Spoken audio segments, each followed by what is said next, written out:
Welcome to episode 2 of Stick to Sports. I'm Connor Sangus. I'm Mike Neckers. I'm Sam Sozio. And I'm Alex Kemnitzer. Today we'll take a look at everything baseball, football, and much more. Roll it.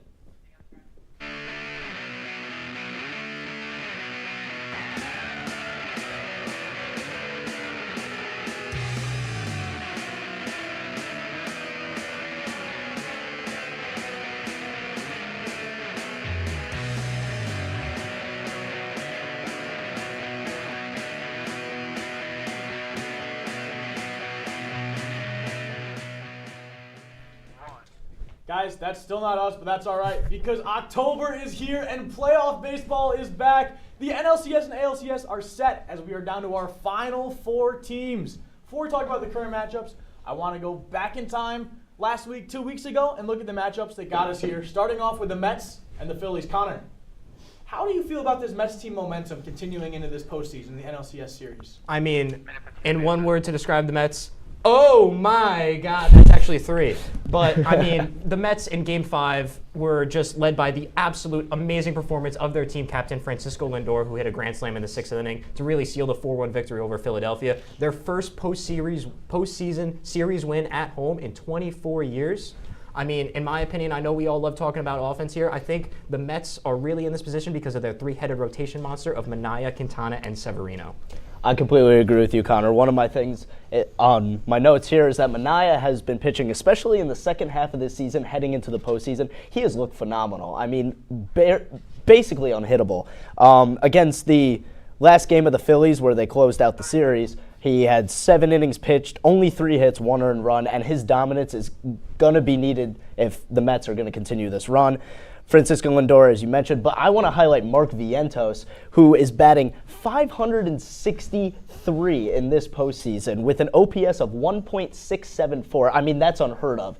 His story, he was cut from the first practice squad of the Mets, but found his way back onto the roster. He's really been the story this year. All right, moving right over to the West Coast. In the other National League Division Series, the Los Angeles Dodgers defeated the San Diego Padres 3-2. Alex, I want to ask you, what are your thoughts on how the entire series played out? So this series was really interesting because the Padres started this series blazing hot. I mean, they put up, in the first 3 games, they put up a combined, Game 2, they had 10 runs. First game, they had 6. Their first 2 games, they looked amazing, but they started to cool off. If this series showed me anything, it showed that the Dodgers can be super resilient this postseason, and that's something that they have lacked in multiple postseasons past. They have a banged-up staff. They have a banged-up pitcher staff. A lot of people on the injury report, yet they continue to find ways to win games. They throw bullpen games, and they're really showing how resilient they are. Credit to Dave Roberts, their manager, in this postseason.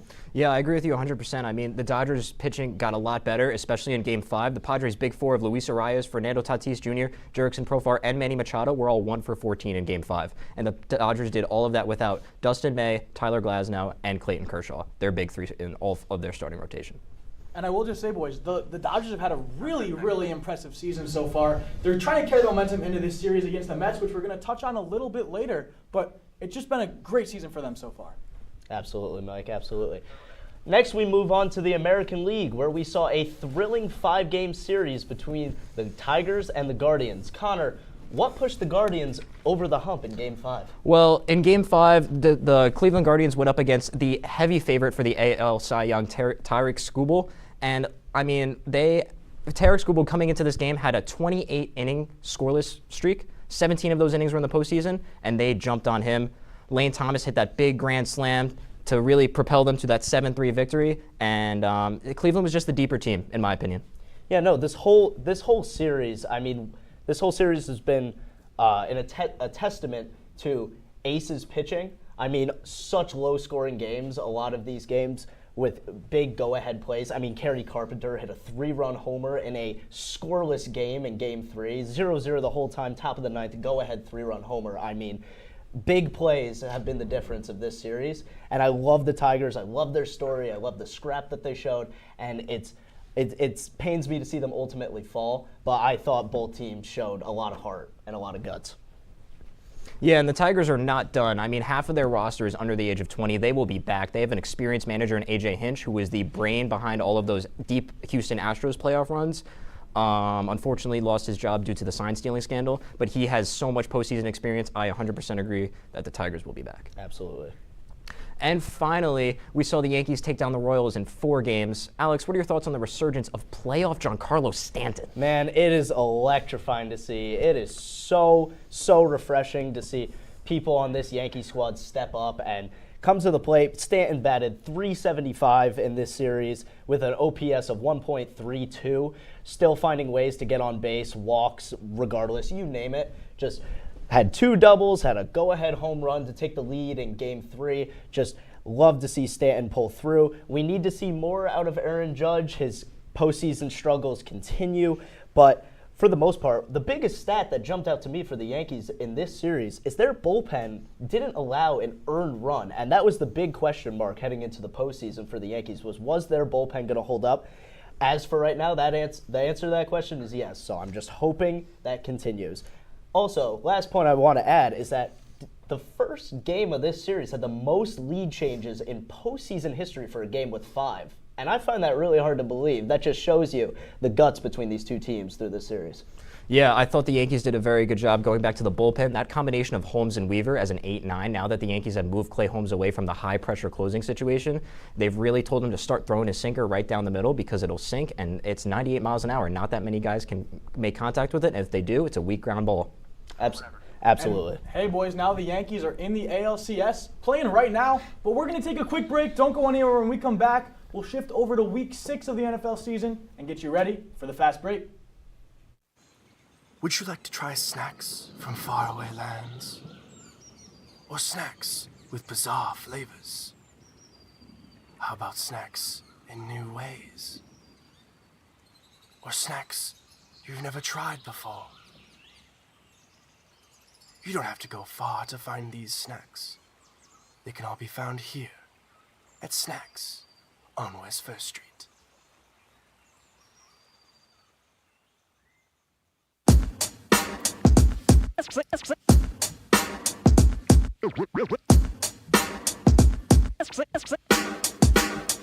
Yeah, we're walking around campus, and what do we see?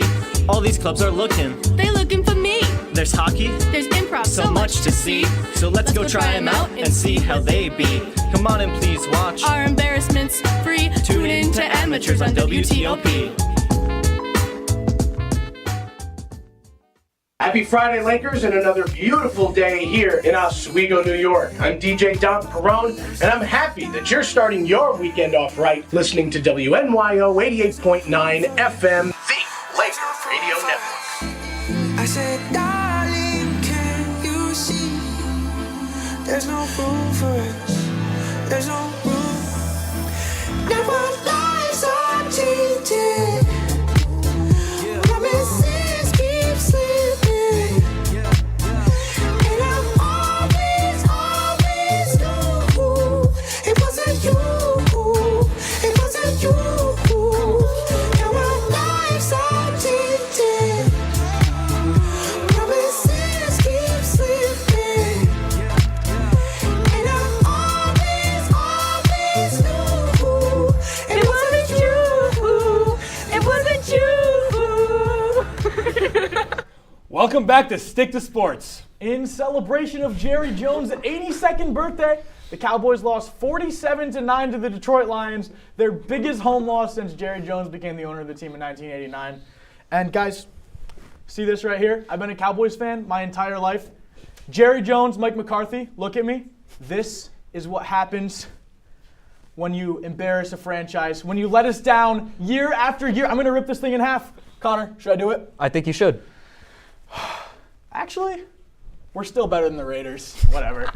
Wow. Mike, my only thing is, the Cowboys are supposed to be good, and they aren't, but the Raiders are known to be bad. So Yeah, what's really the difference? Fair enough. Another mediocre start to the season. But Jerry Jones insists that Mike McCarthy is here to stay. Connor, go easy on me here. What do you got? I mean, as you said before, the worst home loss since 1988. The Cowboys this year are winless at home after being undefeated at home last season until that dreadful wild card loss to the Green Bay Packers, which we should not talk about if you're a Cowboys fan. I mean, the defense was just terrible, literally Swiss cheese. Goff is the second QB in NFL history to have a passer rating of at least 150 in back-to-back weeks. The only other QB, Drew Brees in 2018. Hall of Fame numbers. That's an insane stat. Yeah, no, what you said with the Cowboys defense, I mean, they are ranked 30th in the league total. And the biggest thing that stands out to me is the 29th in the league run defense. I mean, they have saloon doors open every time a running back goes through. I mean, David Montgomery just got his extension, $9 million a year for 2 years. He puts up 80 yards and 2 touchdowns. Jahmyr Gibbs also putting up 62 rushing yards. I mean, this Dallas defense looks like Swiss cheese. Absolutely. I mean, I want to touch on the Detroit Lions a little bit. They were dominant. I mean, 49, whatever the score was. Wow, it's leaving my head right now. But literally outplayed, outmatched, and outmanned. That's all I got to say. Well, moving on. Can somebody say dual threat duel? The Offensive Rookie of the Year favorite, Jaden Daniels, and the Washington Commanders fell to Lamar Jackson and the Baltimore Ravens 30-23 yesterday in Baltimore. After the Ravens tallied their 4th straight win, I want to ask you, Sammy, where do you think the Ravens rank in the AFC in terms of contenders? Well, with Lamar, you're always a contender. I mean, you got a second running back who can throw the ball, maybe 50 yards. I mean, we haven't really seen that recently, but the Ravens are always going to be a contender if they have that superstar there. I mean, and their defense is pretty good too with the addition of Roquan. They're always going to be up there. I don't think they're ever going to get with the Chiefs obviously being in the AFC. I don't think they're always going to get there, but I think they're always going to be a tough match for everyone in the AFC. I'll say that. And Sammy, you mentioned that second running back in Lamar Jackson, but let's not forget who their first is. Oh, yeah. Derrick Henry, the big man, has been absolutely dominant this season. He's going to keep it up, I assume. I don't see it slowing down at all. Yeah, just to piggyback off of what you said about Derrick Henry, he leads the league with 9 touchdowns so far. I mean, some are calling it a LaDainian Tomlinson season of 2005. I don't hate it. I don't hate that comparison. I actually read somewhere that he, with his second touchdown of the night, he broke the record, or tied the record for 5th place of all-time rushing touchdowns in your first 125 games. Oh, wow. The Pittsburgh Steelers had a dominant performance over the Las Vegas Raiders last night.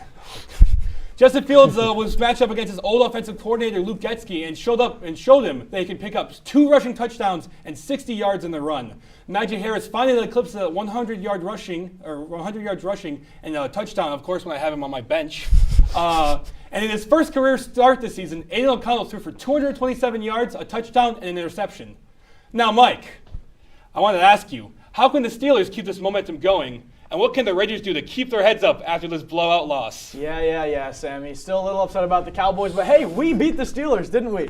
But that's besides the point. Justin Fields has been really good on the ground. That team has struggled so much in the air. They need to figure out how to establish more of a passing game if they want to continue to succeed here. But Najee Harris, a great performance, 14 carries, 104 yards, and a touchdown. Nothing to complain on there. TJ Watt, in my opinion, was the player of the game. He had 2 forced fumbles and 2 tackles for loss. He really put a stamp on this game. Yeah, and in an interview, he said he's just going to find ways to disrupt the opposing offenses. This was the highest scoring game for the Steelers since December, and I thought they showed really good flashes. Well, boys, for some reason, the NFL and Roger Goodell absolutely love putting the disastrous New York Giants offense on national television. How much fun did you guys have spending your Sunday night watching primetime Daniel Jones? Well, Connor, I don't know if fun's the right word. I think the best way to put this game is a mid-off. I mean, 2 teams who have struggled all season long, both offensively and defensively. And to their points, neither team scored more than 17. But come on.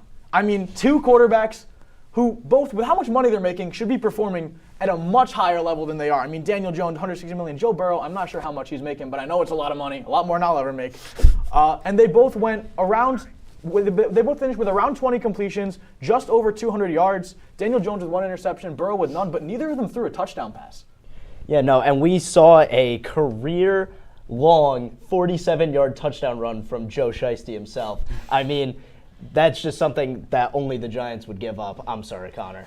But I will say, the Giants have been showing good defensive flashes with 4 sacks and 7 tackles for a loss. Lead the league in sacks. I mean, Brian Burns and Dexter Lawrence are nothing to sniff at. I mean, the Giants have a great defense. They just need to put some offensive things together. I actually agree completely. It was a very defensive-dominated game. I feel like, and the defensive line, Dexter Lawrence can disrupt. Man, he's a great disruptor, great pass rusher. But I agree with Mike when he said it was a mid-off.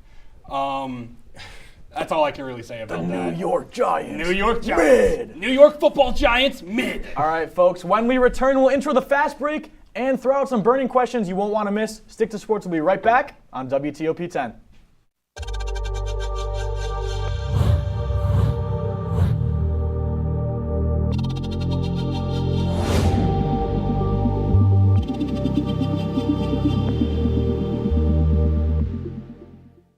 Say, President Stanley, whenever there's bad weather, who would you turn to? I'd turn to Storm Team 10. No, right but you've here. got to say it like this. Storm Team 10. Say it with me.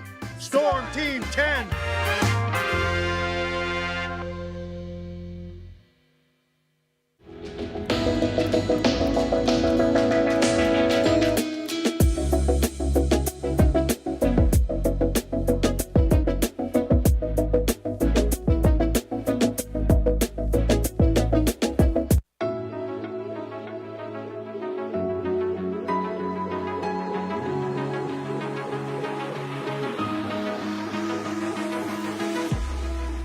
Roll it.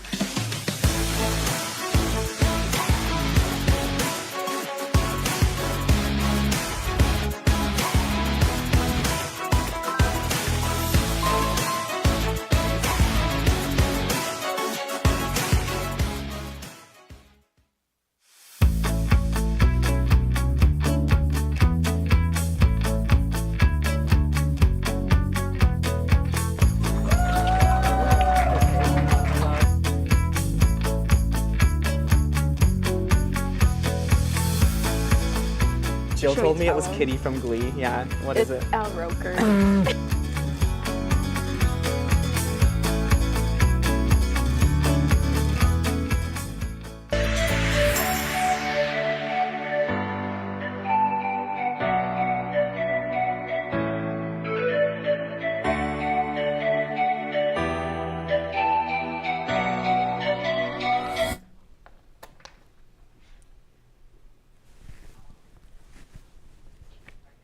And welcome back to Stick to Sports. This week, I'll be presenting the fast break. I've got a couple of stories I'd love to hear your boys' takes on. So first things first, the Yankees have got the hopes of the fans up once again. Will they let us down like usual, or is this finally the year where they get it done? Connor, what do you think, buddy? Well, in my opinion, this has to be the year that they get it done because it is their only season with a guaranteed Juan Soto and Aaron Judge superstar pairing. This is the most wide open their championship window has been since it originally opened in 2017 when they lost in 7 games to the Houston Astros.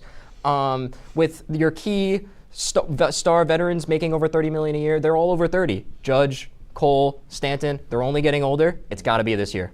I completely agree with you, Connor. And I mean, when you are aggressive and you go make moves, like you go snag Jazz Chisholm at the trade deadline, you're not making those moves to, rebuild in the future. Yeah, no, their window is now. Their pitching is the best it's looked at in years. Again, like we touched on earlier in this show, their bullpen is holding out at least. I mean, Luke Weaver has really come into his own as a reliever. The last month, getting that closer job, he has shined in, and it is just remarkable to see. The Yankees have been firing on all cylinders, and they need to strike now. Oh, absolutely. I know we don't really have much time to talk about, but I would love to see Yankees World Series. I want to see kind of a crazy take. I want to see a Yankees-Mets World Series. Subway Series. Who's the king of New York? All right, well, next up, the Jacksonville Jaguars have not met their expectations so far this season, starting 1-5 and losing to Caleb Williams and the Bears 35-16 to London. Trevor Lawrence has certainly not lived up to the hype surrounding him in the past few years, and with Etienne leaving the game early and robbing my fantasy team of a win, is it time to hit the panic button, Alex? What do you think? Yes, absolutely. A short answer, yes. I mean, the Jaguars, they have struggled immensely, obviously, through these first 6 games.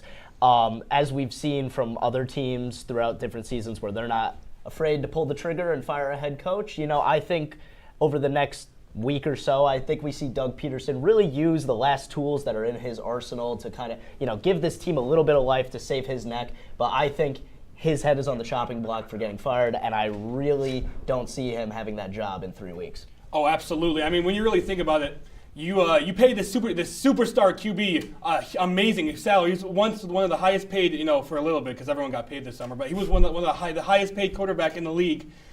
And he's terrible. He's putting up, sorry, Connor, he's putting up Daniel Jones numbers. And I mean, Daniel Jones is outperforming, because I'm like neighbors, but I mean, Daniel Jones and Trevor Lawrence aren't really there's not much of a difference between them in my opinion.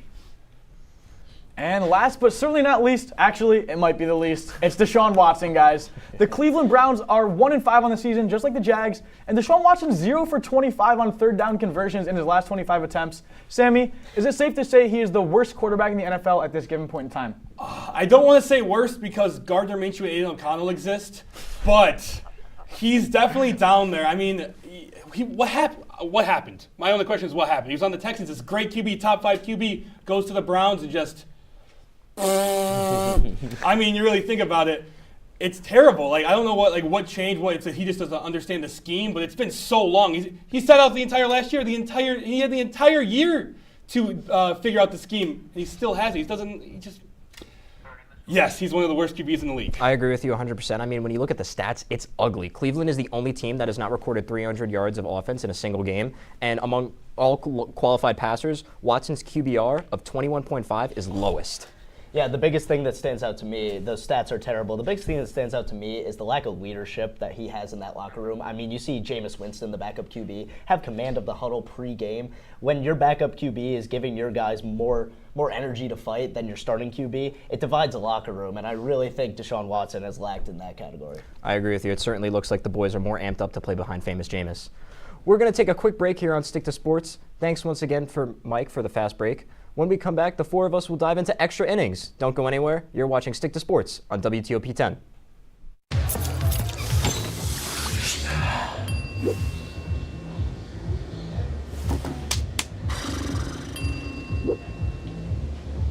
If you need to do something to feel okay to drive, you're not okay to drive. Don't drive buzzed.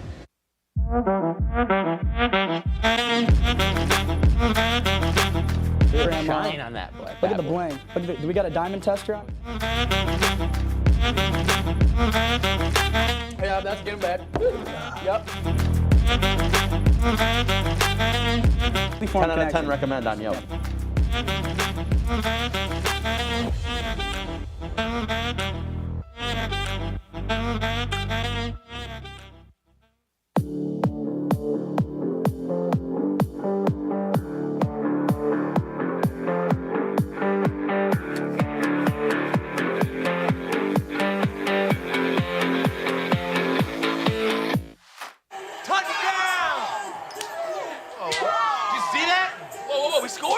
We're going to the playoffs. I can't believe I missed that.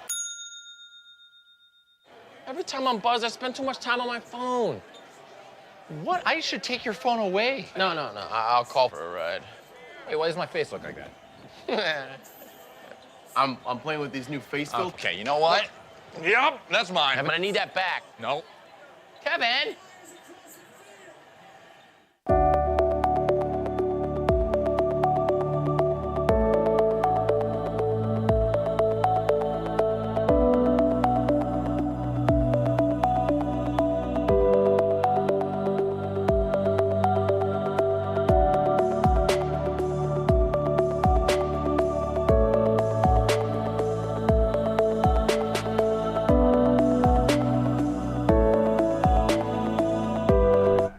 Welcome back to Stick to Sports. Now, let's get ready for another edition of Extra Innings. Let's take a look at the standings after Week 1.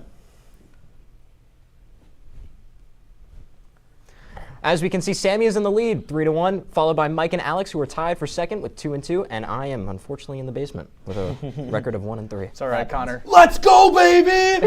Sammy on top, baby! Plenty of picks left, bud. Plenty of picks left. All right, first up in Extra Innings is the ALCS Championship Series. Connor, who you got? I like the Yanks in 6. I mean, they've got a better offense, better starting pitching. The main difference that all the experts are saying is bullpen. Cleveland statistically has the best bullpen in the league, as well as the best closer, but as we said before, the Yankees gave up 0 runs to the Royals in 4 games, their bullpen. So I really don't think the difference is that big, and I think the massive difference is going to be the offense, which we saw tonight as the Yankees won 5-2. I completely agree with you. I have the Yankees in 7 winning this series. On paper, the Yankees, skill for skill, are better than the Guardians, even though the Guardians have a stud-packed lineup. I think it's going to be a battle. I think it's going to be back and forth. And like you think, I think it's going to come down to pitching as well. But the Yankees should win. Give me the Yankees in 7. I absolutely agree. I have something called intuition.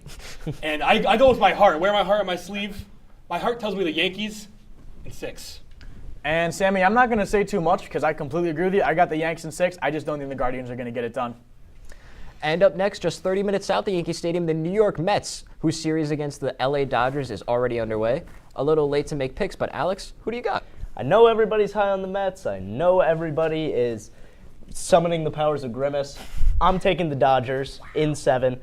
I think the resilience against the Padres was a big factor that they showed, like I mentioned earlier. I think they just find ways to win. There's so much talent on this Dodgers roster with Ohtani, with Betts, with Freeman, with even guys like Will Smith, with Teoscar Hernandez. I think there is too much talent for this Dodgers team to fall up short, regardless of having injured pitchers. I'm going to have to disagree with you on that one. I'm not much of a baseball guy. I do watch a little bit, not a huge baseball fan, but New York's New York. I mean, the Mets, much as I might not like the Mets, I want the Subway Series. I want the Subway Series too. Find out who's the real king of New York. Give me the Mets in 7. And gentlemen, in the words of Kendallito, Connor already said it. Oh my God. No, I'm just kidding. Give me the Dodgers in 6. I don't think the Mets are going to do it. I changed my vote. Yep, I know. Sorry, guys. That's wrong on the screen. That's my bad. I changed my vote just now.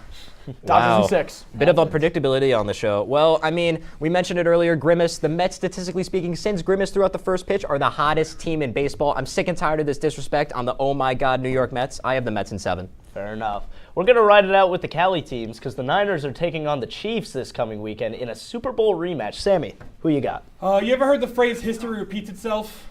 I have. History's going to repeat itself. Give me the Chiefs, man. Chiefs 27-14. I really think that with all the injuries that the Niners have, they're not going to be able to keep up with a somewhat healthy Chiefs team.